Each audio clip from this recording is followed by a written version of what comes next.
साथियों नमस्कार। जैसे कि आपने पता चल ही गया होगा कि जो मेरिट लिस्ट के रिगार्डिंग जो सूचना आ रही थी वो कहीं न कहीं 26 तारीख से पहले जारी हो जाएगी। और बाकी जो नए अभ्यर्थियों का मतलब जो पुराने ही हैं, लेकिन कोर्ट ने उन्हें अनुमति दे रखी है कि आप काउंसलिंग करा लीजिए 24 तारीख को चंपावत में, और रुद्रप्रयाग में भी शायद ये मामला उठा है। बाकी इस चीज़ को लेके काफ़ी व्यापक प्रभाव देखने को मिल सकते हैं।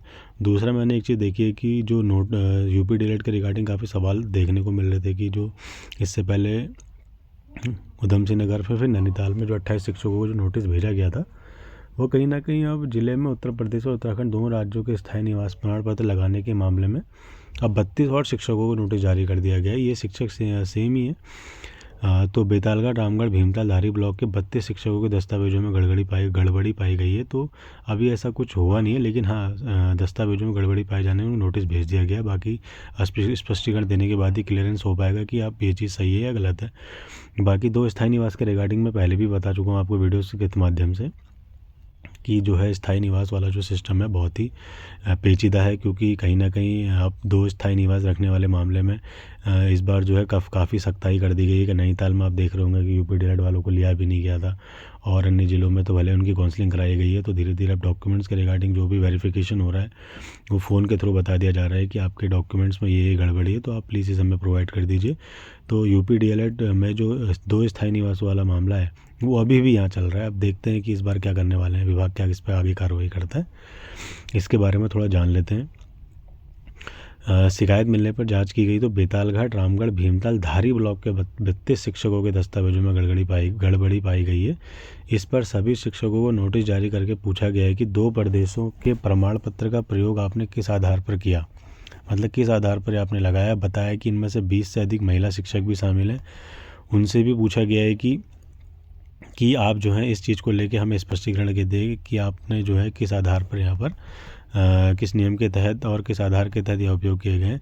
जिला शिक्षा अधिकारी प्रारंभिक जो है एचबी चंद ने बताया कि पहले 28 शिक्षकों को नोटिस यह जारी किया गया था। मामले की जांच की गई तो 32 और शिक्षकों के दस्तावेजों में गड़बड़ी पाई गई है। नैनीताल जिले में सहायक अध्यापक जो है ये जो भर्ती हुई है इसमें काफ़ी जो है फर्जीवाड़ा हो चुका है। तो अब धीरे धीरे नए जो है मामले उभर कर आ रहे हैं। 2 साल पहले भी जो है 28 प्राथमिक शिक्षकों ने उत्तर प्रदेश से बीएलएड और बीटीसी जो है प्रशिक्षण प्राप्त किया, लेकिन इस प्रशिक्षण में बाध्य था कि ऐसे अभ्यर्थी ही आप पात्र होंगे जो उत्तर प्रदेश के स्थायी निवासी हैं। साथ ही प्रवेश के समय होने वाले अभिलेखीय जांच में अभ्यर्थियों को उत्तर प्रदेश में अपने गृह जनपद के सक्षम अधिकारी की ओर से प्रवेश तिथि तक जारी निवास प्रमाण पत्र जो है अनिवार्य होगा, अन्यथा अभ्यर्थी का आवेदन निरस्त कर दिया जाएगा। अब जिले में ऐसे 28 सरकारी शिक्षक मिले हैं जिन्होंने उत्तर प्रदेश के स्थायी निवास के आधार पर उत्तराखंड में जो है नियुक्ति के लिए आवेदन करने के साथ ही नियुक्ति भी पाली है। ये शिक्षक जो हैं जिले के दूरस्थ अलग अलग ब्लॉकों में कार्यरत हैं, जो तथ्य छिपाकर नियुक्ति के लिए एक ही राज्य में स्थायी निवास का बनाकर अब जो है इनके लिए काफ़ी प्रॉब्लम हो चुकी है। तो स्थायी निवास वाला मामला जो है काफ़ी पेचीदा है, लेकिन नैनीताल में तो फिलहाल इस बार काउंसलिंग में लिया गया है, तो ऐसा तो देखने को मिलेगा नहीं। बाकी अन्य जिलों में ऐसी चीज़ें हुई है, तो देखते हैं कि ऐसे कितने अभ्यर्थी अभी और निकल के आते हैं, क्योंकि इन्हें डायरेक्ट ही मेरिट लिस्ट से बाहर कर दिया जाएगा, इनका नाम नहीं आएगा अगर ऐसा फर्जीवाड़ा देखा जाता है। मे भी वो लोग बताएं, बाकी विभाग क्या कार्रवाई करता है वो देखने वाली बात होगी, क्योंकि 2 राज्यों का अगर स्थायी निवास है तो प्रॉब्लम हो सकती है, क्योंकि ऐसा मामला उधम सिंह नगर में भी आया था, वहाँ तो सस्पेंशन हो चुका है। तो इसलिए इस चीज़ को लेके बिल्कुल भी अपने मन में भ्रम न रखें, क्योंकि 2 राज्यों के स्थायी निवास को लेकर सरकार काफ़ी सख्त हो चुकी है। ठीक है, 2 राज्यों के स्थायी निवास प्रमाण पत्र के आधार पर डीएलएड बीटीसी प्रशिक्षण प्राप्त करना और तथ्य छिपाकर राजकीय सेवा में नियुक्ति पाना संदेह पैदा करता है। इन शिक्षकों ने उत्तर प्रदेश में स्थायी निवास के आधार पर डीएलएड और बीटीसी प्रशिक्षण प्राप्त किया, लेकिन उत्तराखंड के स्थायी निवास के आधार पर सहायक अध्यापक में नियुक्ति के लिए आवेदन करने के साथ ही नियुक्ति भी हासिल की है। साफ किया है कि यदि एक राज्य का स्थायी निवासी सही है तो दूसरे राज्य का स्थायी निवासी अवैध माना जाएगा, यह भी स्पष्ट है साफ साफ। ठीक है, दूसरा मैंने आप चीज़ों को पहले भी बता दी थी कि स्थायी निवास के रिगार्डिंग आपको कोई भी अन्य जानकारी चाहिए तो आप मुझे पर्सनली मैसेज कर सकते हैं। बाकी और जो अन्य डॉक्यूमेंट्स रिलेटेड जो बात चल रही थी कि एनआईएस वाले डॉक्यूमेंट्स में क्या प्रॉब्लम हो रही है, उनमें क्या क्या आपको करना है, तो उसके रिगार्डिंग मैंने प्रॉपर वीडियो बना भी दी है। और आपको अगर और अभी भी समस्या है इस चीज़ के रिगार्डिंग तो आप मेरे से पूछ सकते हैं, ठीक है। दूसरा एक चीज़ और आ रही थी कि सर क्या कहते हैं मेरिट लिस्ट के रिगार्डिंग थोड़ा और बता दीजिए विस्तार में कि क्या विभिन्न जिलों में जैसा हमें सुनने को मिल रहा है कि हाई कट ऑफ के अंदर से मिल रहे हैं।